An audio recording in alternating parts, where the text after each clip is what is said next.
request to make a video, which I'm pretty excited about because it means somebody actually wants to listen to what I have to say, which is pretty weird for me as I'm an auditor / compliance person. And I'm not sure if he was just being nice to me or what, but I'm excited to do the video anyways. So if you ever have a video that you want me to make, just let me know and I will probably do it, so long as it doesn't have to do with cardio, eating healthy. I don't like green stuff or fruit or anything that tastes nasty. Give me some pizza and some ice cream. Yeah, Richard knows what I'm talking about. I'm not going to do anything about cardio. I'm not going to do anything about high reps. Yeah, that's for the bodybuilding, and obviously the last thing is bodybuilding. Not about that over here. So without further ado, I'm going to go into the question.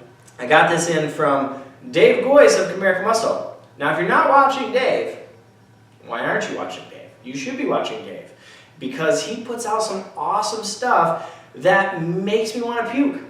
And he's mean. He makes poor powerlifter Chris do all this crazy stuff to get bigger. And I'm sure it's going to work, but every video starts out with, I'm going to make him puke. And I like food. I don't want it coming out of my mouth. So I said without further ado, but I kind of forgot. His question, can you do a video on if it's important to use straps or not as a powerlifter, when to use them, etc.? Now, I don't know what kind of wimpy person would be using straps. I mean, why? Why would you be using straps? You know, like any sort of equipment at all for powerlifting or strongman. I mean, come on guys, you're gonna wear the straps, you're gonna put these on, make everything easier? I don't think so.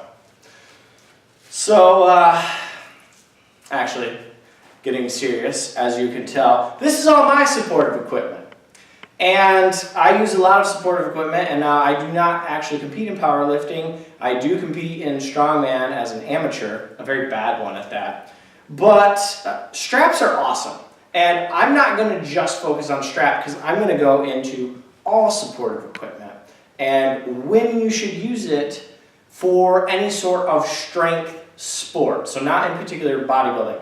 But first, if you are a purist, meaning you do not like to wear gear at all, more power to you. You know, do whatever you want. But a couple of things are going to happen. One, you are going to leave gains at the door. As soon as you walk in and you choose that you are not wearing a belt, you are not using straps, you're not using knee sleeves, elbow wraps, etc., you are giving up weight that you could be doing.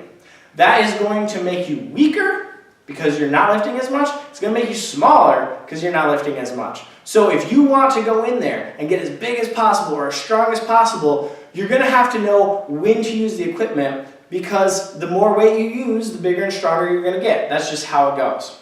But if you don't want to use it, you know, so be it. Now, there are a lot of people that say use gear for injury prevention. And to a certain extent, that is absolutely true. A belt used properly will help create intra-abdominal pressure, and it will reduce the chance that you're going to have a back injury. But with a belt, you're lifting more weight, therefore increasing the chance that you're going to have a back injury. So it's kind of a give and take there. And if you're not using the belt properly, it's going to actually hurt you. So that comes with everything.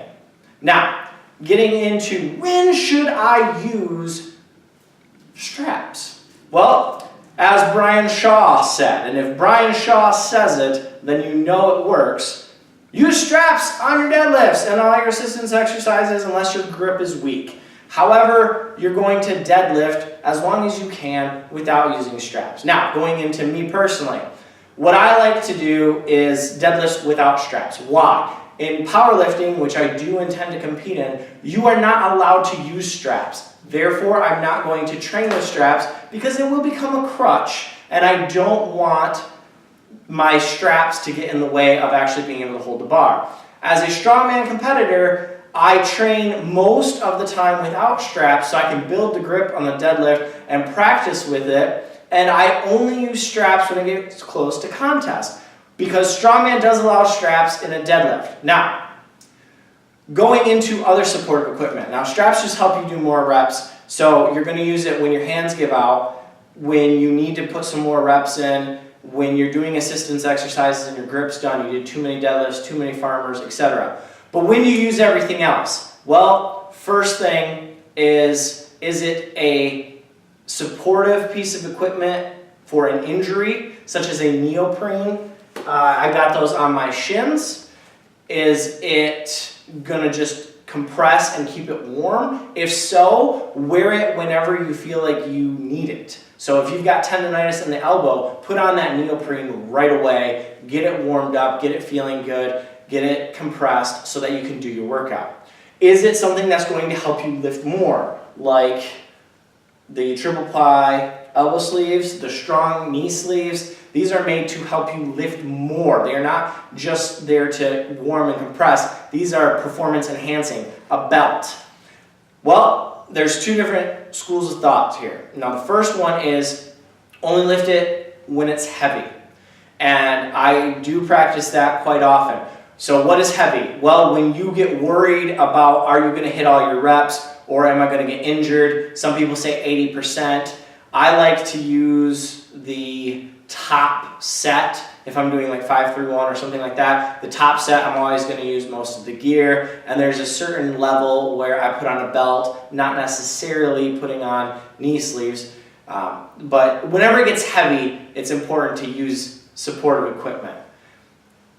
The other school of thought is use it whenever you can use it in a competition to train that way, and that is very important. So if you've got a contest coming up as a power lifter, a belt's allowed on every lift. So practice with the belt on your lifts, especially your heavy lifts, to see, is it going to help you? Do you know how to use it? Does it feel good? Is it going to make your bench better, or do you bench better without the belt? Obviously in a deadlift and a squat it's going to help, but some people get something out of a belt in a bench, other people do not. If you can wear knee sleeves, which most raw federations do allow knee sleeves, then you should be training with it.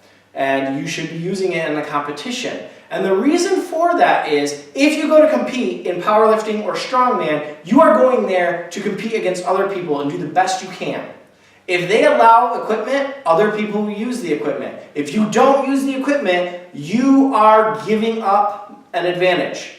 So now that person's wearing knee sleeves, you're not. You're giving up 20 or 30 pounds, depending on your knee sleeves. If they're wearing a belt and you're not, you're giving up 50 to 100 pounds on the lift. And you're going to give up points, which is not something you want to do in a competition. So be aware of that. You want to wear something in a competition that's allowed that you're going to get something out of.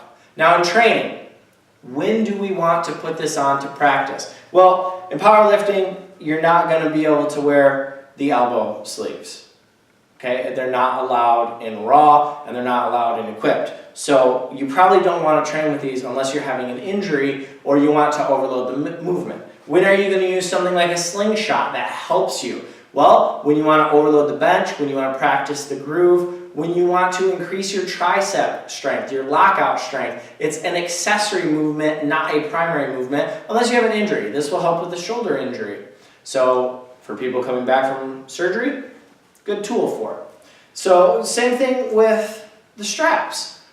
You did 5 reps on the deadlift and your hands gave out, but your back's still good, your hamstrings are still good. Throw these on, get a couple reps. You're doing rows, you can't hold the bar, put them on. Get that extra work in there, especially with your accessories. For powerlifting, you don't really care if you can't hold your rows with your grip. As long as your deadlifts are good, you don't really care. So throw the accessories on, get that back development in there, get that back strength. And for strongman, they're allowed. So you're going to get your grip work with farmers, with axles, with just general strongman movements. So it's okay to use the accessories from time to time as long as your grip strength is not holding you back.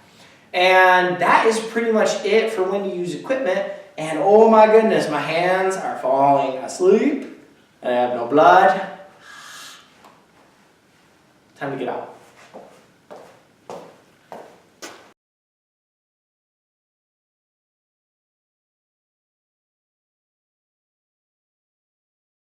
Yeah. Gotta get up now. Oh, night's no sleep. Why did I sit on the floor? Wow. Tingly, tingly.